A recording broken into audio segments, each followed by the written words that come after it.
మీనరాశి మీనం 2025 సంవత్సరం మీకు మిశ్రమంగా ఉండవచ్చు.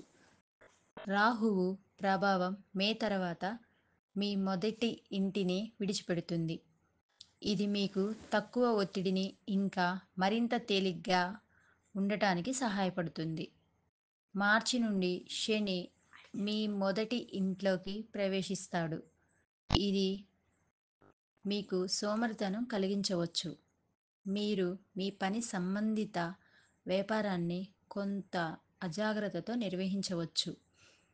మీరు శ్రద్ధగా పనిచేస్తే మరియు నిర్లక్ష్యంగా ఉండకుండా ఉంటే మీరు కూడా మంచి ఫలితాలను పొందవచ్చు.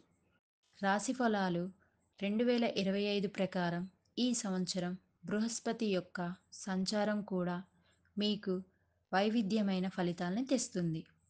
మే మధ్యలో బృహస్పతి లాభ లాభగృహంలో చూడటం ద్వారా మంచి లాభాలను పొందాలని కోరుకుంటాడు.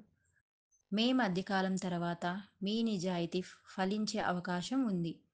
ఇంటికి దూరంగా ఉండే విద్యార్థులు విజయం సాధిస్తారు.